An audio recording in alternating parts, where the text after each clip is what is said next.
Hello बच्चों, let's see the question. So questions says that which of the following order of crystal field splitting energy is incorrect. मतलब crystal field splitting energy हमें देखना है कि इनमें से कौन सा करेक्ट है कौन सा इनकरेक्ट है।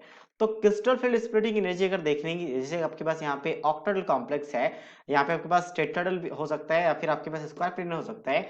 तो इन केस में एक सिंपल सा आपका दो तीन पॉइंट्स हमें याद रखना होता है।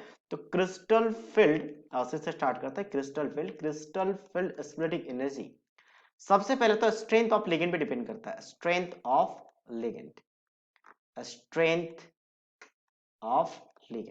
ठीक है। लिगेंड जितना ज्यादा स्ट्रेंथ होगा उतना ही ज्यादा क्रिस्टल फील्ड स्प्लिटिंग एनर्जी आएगा। और अगर आपका लिगेंड सेम हो, जैसे यहाँ पे ऑप्शन बी में लिगेंड सेम है, तो वहां पे देखते हैं आपका जेड इफेक्टिव ऑफ मेटल या मेटल आयन कह सकते हो, ठीक है, मेटल आयन। तो ये दो चीज दिखा जाता है। या फिर आपका चिलेशन जितना ज्यादा फॉर्मेशन होगा, चिलेशन, तो चिलेशन से भी क्या होता है आपके पास क्रिस्टल फील्ड स्प्लिटिंग एनर्जी बढ़ती है। यानी कि आप ये कह सकते हो इन जनरल कि स्टेबिलिटी ऑफ कॉम्प्लेक्स, एक और चीज ऐड कर सकते हैं, स्टेबिलिटी बीआई हो जाएगा, स्टेबिलिटी ऑफ कॉम्प्लेक्स। ये होता क्या, मैं थोड़ा सा एक्सप्लेन कर देता हूँ, फिर हम आगे ऑप्शन पे चलेंगे, ठीक है। ये होता क्या है, हमें पता है कि जब आपके पास डी ऑर्बिटल्स में लिगेंड्स आते हैं अपना इलेक्ट्रॉन्स लेके, लिगेंड्स क्या करने के लिए, बॉन्डिंग करने के लिए, क्वाड्रेचर बॉन्डिंग्स के लिए। तो ये जो आपके पास डी ऑर्बिटल्स है, पांच डी सबशेल में 5 ऑर्बिटल्स होते हैं, ये दो पार्ट में ब्रेक हो जाते हैं। अब ब्रेक होने के लिए अलग अलग कंडीशंस है, स्क्वायर पिरामिड के लिए अलग है, टेट्राहेड्रल के अलग है। तो फिलहाल हम किसके लिए देख लेते हैं, ऑक्टाहेड्रल कॉम्प्लेक्स के लिए देख लेते हैं, जहां पे आपका कोऑर्डिनेशन नंबर 6 होगा। हम इसकी बात कर लेते हैं, बाकी सब में अलग अलग कंडीशंस होते हैं। लेकिन ये जो आपके पास ऑर्डर है ये हमेशा काम करता है, यानी कि स्ट्रेंथ ऑफ लिगेंड, यानी सभी में strength of ligands, Z effective, chelation formation, stability of complex, सारी चीजें काम करती हैं। चाहे आपके पास कोऑर्डिनेशन नंबर 6 हो, 4 हो या फिर 5 हो, ठीक है। मेनली 4 और 6 वाला आपको कोऑर्डिनेशन नंबर देखेंगे। अब इसमें क्या होता है, दो पार्ट में ब्रेक हो जाते हैं, दो ऑर्बिटल्स ऊपर चले जाते हैं जिसे हम कहते हैं इजी ऑर्बिटल्स, और दो ऑर्बिटल्स जिसकी एनर्जी इससे लोअर हो जाती है, दो की एनर्जी हायर हो जाती है, तीन की एनर्जी लोअर हो जाती है, जिसे हम कहते हैं T2G। तो इस एनर्जी के बीच के डिफरेंस को हम लोग क्या कहते हैं, that is called crystal field splitting energy, ठीक है। स्प्लिट हो जाते हैं और यहाँ पे डेल्टा नोट लिखा जाता है किसके लिए, ऑक्टाहेड्रल के लिए। अगर टेट्राहेड्रल होगा तो T, और अगर स्क्वायर पिरामिड होगा तो S लिखा जाता है। अब हम बात करते हैं सबसे पहले कॉम्प्लेक्स में। तो यहाँ पे आपका मेटल सेम है, क्या दिख रहा है, NO2 NH3 और वाटर। हमें इनकरेक्ट ढूंढना है।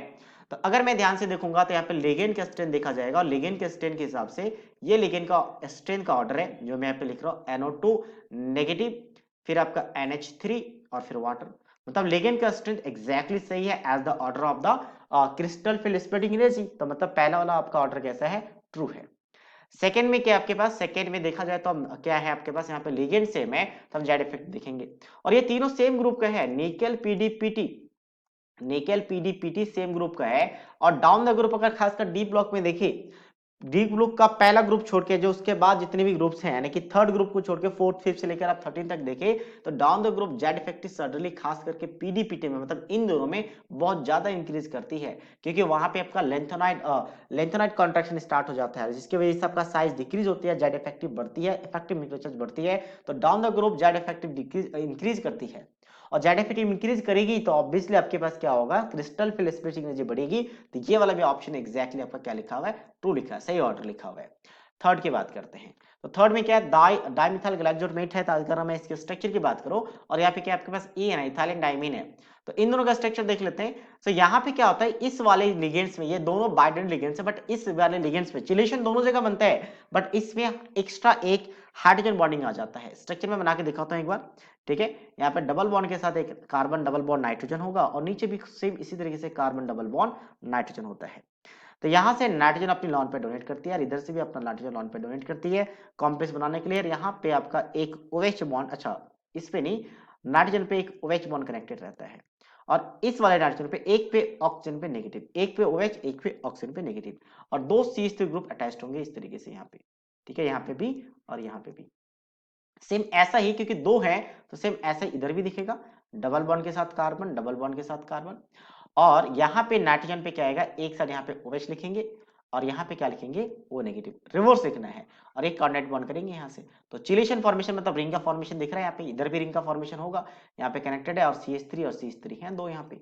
तो यहाँ पे इसके रिंग के फॉर्मेशन के अलावा एक्स्ट्रा में ऑक्सीजन मोर इलेक्ट्रोनेगेटिव होने की वजह से यहाँ से पहले तो इसकी बात कर लेते हैं, यहाँ से शेयर पर इलेक्ट्रॉन को खुद की तरफ विड्रॉ करता है तो पार्शियल पॉजिटिव चार्ज क्रिएट होता है। तो यहाँ पे इनके बीच हाइड्रोजन बॉन्डिंग, ये अपना लॉन पेयर पार्शियली डोनेट करके एक बॉन्डिंग करते हैं जिसे हम हाइड्रोजन बॉन्डिंग कहते हैं, जिससे स्टेबिलिटी बढ़ती है। मतलब एक और रिंग यहाँ पे बन रहा है, एक और रिंग बन रहा है, एक्स्ट्रा रिंग, जिससे स्टेबिलिटी बहुत ज्यादा बढ़ जाती है। बट वहीं इथाइलिन डायमीन की बात करें तो इथाइलिन डायमीन बेसिकली क्या होता है, NH2 NH2CH2CH2 NH2 होगा इथाइलिन डायमीन। तो इस केस में अगर देखेंगे तो जब डोनेशन होगा तो एक रिंग का फॉर्मेशन इधर होगा, एक नीचे फॉर्मेशन होगा, कोई हाइड्रोजन बॉन्डिंग यहाँ पे नहीं होती है। तो मतलब यहाँ पे आपके पास स्टेबिलिटी इतना ज्यादा नहीं होगा, तो पैरेलल कॉम्प्लेक्स का स्टेबिलिटी ज्यादा है। तो क्रिस्टल फिल स्प्लिटिंग एनर्जी भी क्या रहेगा आपका, यहाँ पे अगर देखा जाए तो इसका ज्यादा रहेगा। बट यहाँ पे रिवर्स दिया है, मतलब ये वाला कैसा है, फॉल्स है, ये फॉल्स है, तो ये आंसर आ जाएगा। हमें इनकरेक्ट पूछा था। अच्छा, ईडीडी के बारे में तो देखने ही कि आपके पास हेक्साडेंटेड लिगेंड्स है, ये आपके पास कैसा होता है, हेक्साडेंटेड, हेक्साडेंटेड लिगेंड्स है। और हेक्साडेंटेड लिगेंड्स में सबसे ज्यादा चिलेशंस होता है, सबसे ज्यादा रिंग का फॉर्मेशन होता है, तो सबसे ज्यादा स्टेबल होता है। तो as compare to ethylene diamine में तो कुछ भी नहीं होगा, ऑब्वियसली स्टेबिलिटी ज्यादा रहेगी। तो इसका आपका ऑर्डर जो रहेगा क्रिस्टल फिल स्प्लिटिंग का वो सही है, वो ट्रू रहेगा। So that means only C is the right answer of this question. So I hope you understood it well. All the best.